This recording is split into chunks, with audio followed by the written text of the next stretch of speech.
दोस्तों इस किले के अंदर सबसे बड़ी तोप बताई जाती है कलाल बांगड़ी तोप, जो कि आप ये देख रहे हैं, जो कि 22 टन वजन यानी कि 22,000 किलो वजन है। इसकी मारक क्षमता 6 से 7 किलोमीटर की, और बताते हैं इसको कि ये भारत के किलों में रखी हुई सेकंड या थर्ड लार्जेस्ट तोप बनी है दोस्तों। और इसी के साथ में 2 तोप है, गौमुखी है जिसका मुख गौ जैसा बना हुआ है, एक आपकी चावड़ी तोप है। तो दोस्तों ये 3 तोप यहाँ पर आज के वक्त में लोगों को दिखाने के लिए रखी गई है, और इसी से दुश्मनों को रोका जाता था। 162 तोप यहाँ पे टोटल लगी हुई थी, और ये तोप दोस्तों आज भी इस किले की शान को बढ़ा रही है। यहाँ से देख सकते हैं आप बाहर का पूरा जो नज़ारा है वो भी देखने का मौका हमें मिलेगा, और इन्हीं तोपों की मदद से यहाँ के जो शासक थे वो इस पूरे किले को अपनी सुरक्षा दिया करते थे। और दोस्तों यहाँ से बाकी इस किले का जो हिस्सा हमें देखने को मिल रहा है उनको भी हम काफ़ी नज़दीक से जाके एक्सप्लोर करने वाले, देखेंगे क्या कुछ हम आज यहाँ पर देख सकते हैं। आ जाइए।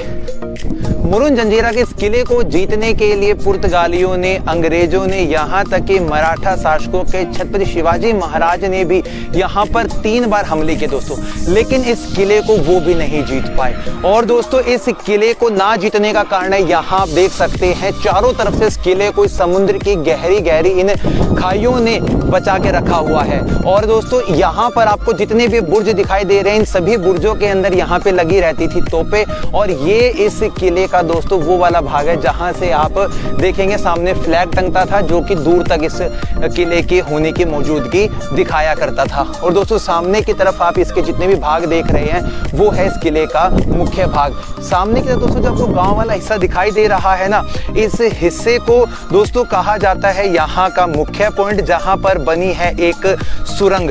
और दोस्तों ये जो सुरंग है वो यहाँ से सिद्धि शासकों के द्वारा बनाई गई थी आपातकाल के समय में बचकर निकलने के लिए, और जिसकी बाद में आज के वक्त में सुरंग को 1947 के बाद में बंद कर दिया गया है।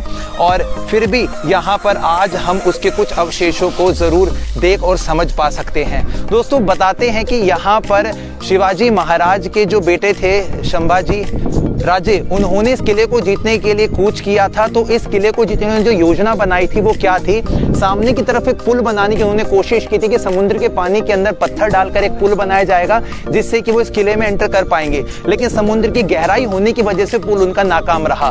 तो उन्होंने क्या निर्णय लिया दोस्तों, सामने की तरफ एक छोटा सा टापू बना हुआ है जहां पर पद्म दुर्ग हमें यहाँ से थोड़ा बहुत धुंधला दिखाई दे रहा है, वहां पर संभाजी राजे ने एक किला बनाया था, जिस किले का निर्माण आज अधूरा रह गया है। और यही सोच के बनाया गया था कि इस किले को हराने के लिए वहां से गोले दागे जाएंगे, लेकिन वो भी काम मुमकिन ना हो सका। लेकिन दोस्तों मराठों की जो ये वाली कोशिश थी 1736 में जाकर पूरी हुई, और जो यहाँ पर मराठा शासकों के जो सबसे एक ताकतवर शासक थे, जिन शासकों के नाम की यदि हम बात करते हैं चिमाजी अप्पा, उनके नेतृत्व में पेशवा बाजीराव प्रथम ने इस पूरे किले को 1736 के वक्त में जीत लिया, और यहाँ पर जो यहाँ के सिद्धि शासक थे उनके साथ में शांति समझौता किया, और इस किले को दोबारा से सिद्धि शासकों के हाथ में ही दे दिया। और यहाँ से 1947 तक सिद्धि शासकों का ही राज रहा। सिद्धि शासकों में से जो सबसे प्रमुख यहाँ बताए जाते हैं, जिनका नाम है मलिक अंबर, जो पहले बताए जाते जो अफ्रीकन थे।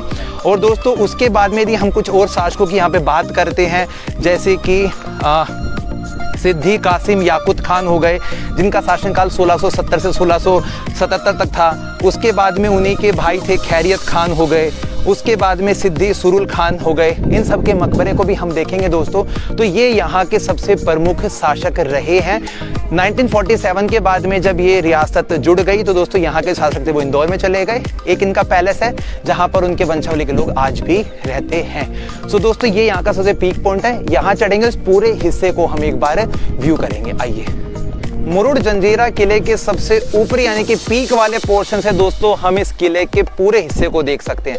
आप अपनी नजरों को इसके जिस भाग में लेकर जा रहे, यहाँ पर सैनिकों के रुकने का स्थान, उनके बड़े बड़े बुर्ज हुआ करते थे।